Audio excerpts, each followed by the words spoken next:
We continue with Mark chapter 3, 1 through about verse 18. With this, Mark in his gospel, it's a very quick-paced gospel. Peter's eyewitness, we believe, through John Mark, as he writes, is really intent about showing the actions of the one that we claim to be the Messiah, the Christ, as well as the miracles that would back up his loving actions to reach the lost, and even more so his teaching about the good news that people are saved through the forgiveness of sins that Jesus, as the Christ, would alone win.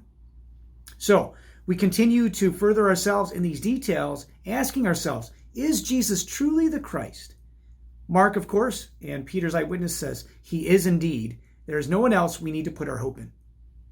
So, Mark chapter 3, we find that there is some adversaries that are beginning to develop among the people, the religious elite, who are going to wage war against Jesus, who ultimately will put him to death on a cross.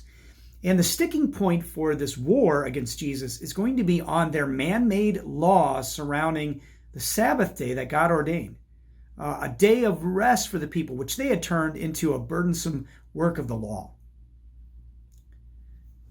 Chapter 3, verse 1, Jesus entered the synagogue again. A man was there with a withered hand. They were watching Jesus closely to see if he would heal the man on the Sabbath day so that they could accuse him, of doing work on the Sabbath. He said to the man with the withered hand, "Step forward."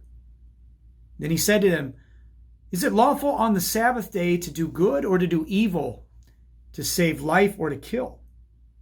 But they were silent.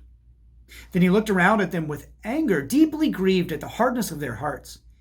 He said to the man, "Stretch out your hand." The man stretched it out, and his hand was restored. The Pharisees left and immediately began to conspire against Jesus with the Herodians, plotting how they might kill him. Jesus withdrew to the sea with his disciples. A large crowd followed him from Galilee, Judea, Jerusalem, Idumea, and beyond the Jordan, as well as from around Tyre and Sidon. A large crowd came to him when they heard all that he was doing.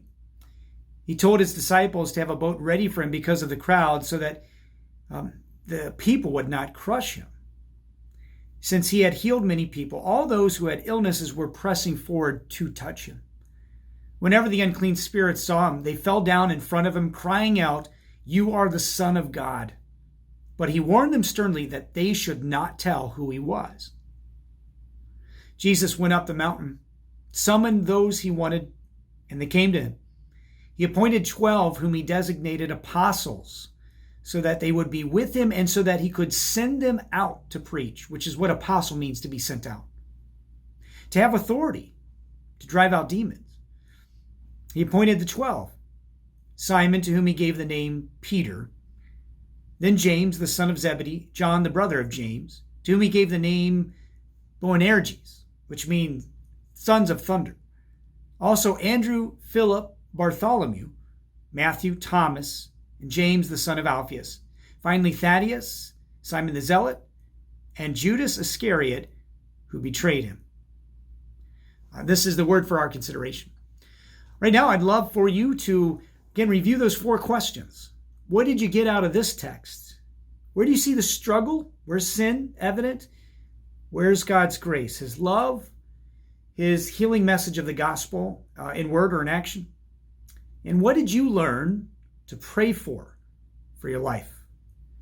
And don't forget to maybe leave some of the simpler questions to some of the younger ones, asking them to even act out this scene if you've so desired, or maybe would find that to be beneficial. Ask some of the tougher questions, or come up with any new questions, something that you were thinking about when you worked through that text.